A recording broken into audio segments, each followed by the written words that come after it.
நீங்கள் பவிஸ் கிச்சனில் இட்லி பொடி இல்லை தோசை பொடி எப்படி செய்யலான்னு பார்க்கலாம். Welcome to Pavis kitchen. இப்போ பேன் சூடாயிடுச்சு.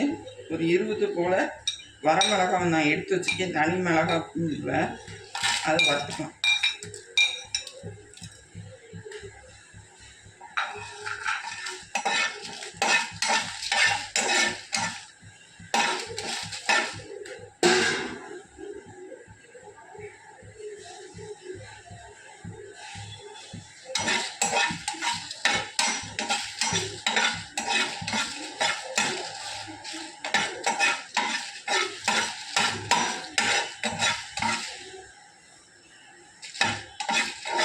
நல்ல மிளகாய் வறுப்பட்டுச்சு.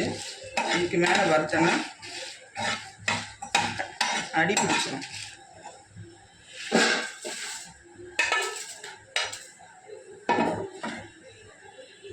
அடுத்து 200 மில்லி ஒரு டம்ளர் உளுந்தை எடுத்து வச்சுருக்கேன். அதையும் வறுத்துக்கலாம். நல்லா நிறம் மாற வறுக்கணும்.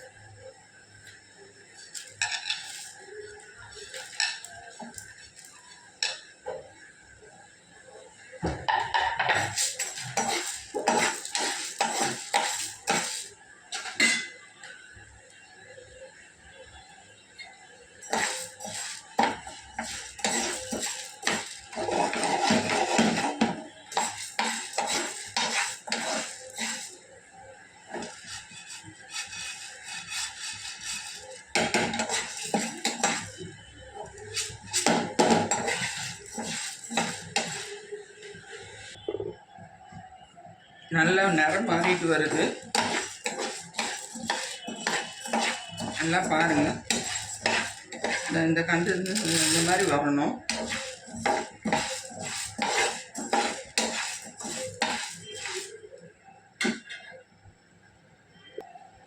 நல்லா வறுபட்டுருச்சு. ஸ்ட்ரீட்டில் தனியாக தட்டில் எடுத்து வச்சிடலாம். கடலை பருப்பு இல்லை என்கிட்ட, அதனால கடலை மாவு எடுத்து வச்சுருக்கேன். அதையும் சேர்த்தணும்.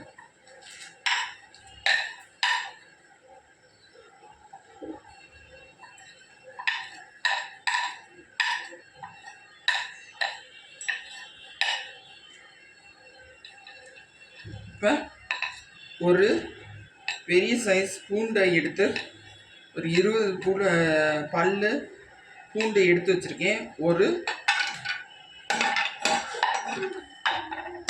பாக்கு சைஸ்ன்னு சொல்கிறேன் காயத்தை எடுத்து வச்சுருக்கேன். லைட்டாக பேனோட சூட்லேயே வறுத்தா போதும். எடுத்துறேன். பூண்டு சேர்க்கணும்.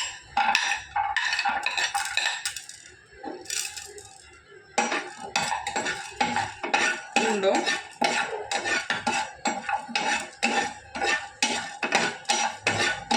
நல்லா வறுக்கணும்.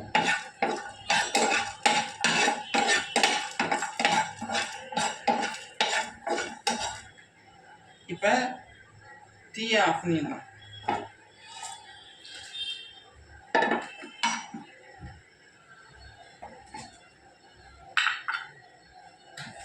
இப்போ ஆறினோடனே அரைச்சிக்கலாம்.